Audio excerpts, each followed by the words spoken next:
y'all need to really be mindful of what it is you exist in.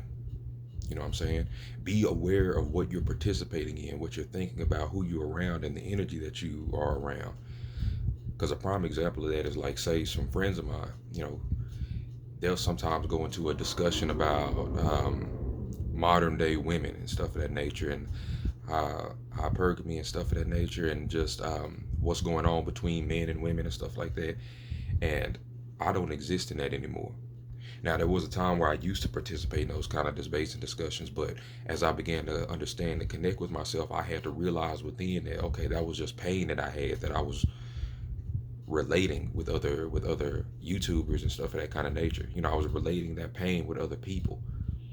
But the thing that I wasn't doing is that I wasn't taking time to understand what that was, where it came from, and nurturing and healing that pain. I was just letting it feed off of me.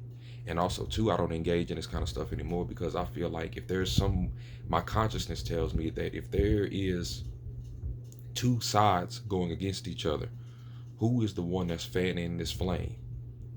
Who's the one who's trying to use my anger, my frustration, what I'm saying, and my loneliness and pain against me?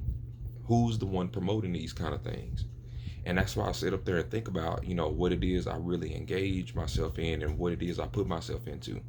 That's why, like, if they're having those conversations, I just let them kind of have it because I'm not into it. My energy doesn't exist in that form of, okay, women are bad, women are this and that or whatever. There's some who I just see it as, okay, this particular woman just may not be right for me. Then I move on with my life. You know what I'm saying? And I would recommend other women do that same thing. Okay, this just isn't the man for me.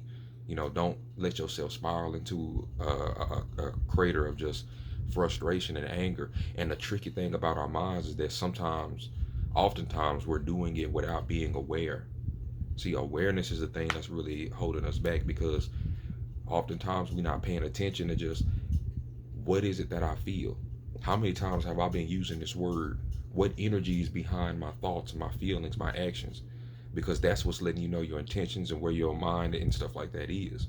Pay attention to what it is that you do, because that stuff can end up consuming you and destroying you, or it can end up in uplifting you and enlightening you to a whole new level beyond what you thought you was doing right now. Beyond what you ever thought possible. That's how the miracles start to happen. You begin to attract those.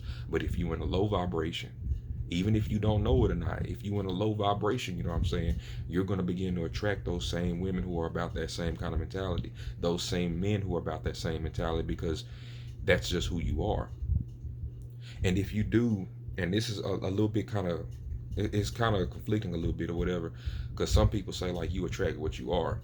I'm not 100% on board with that because you can't control anyone. You know what I'm saying? But I can say this though, is that you decide who you want to keep in your life based on how you feel about yourself. That is one thing I can say. You can get 150,000 offers a day. You can get 100 people staring at you or whatever. But at the end of the day, you decide who you let into the doors of your life. That's one thing you definitely will always be able to control. So focus, watch what it is that you say, watch what it is that you do, watch the energy behind what it is that you say, do, and think about, y'all. Enjoy yourself, enjoy your life, man. This was just another short I wanted to put out there, y'all. I wish y'all nothing but the best, and I got nothing but infinite love for you. Stay cool.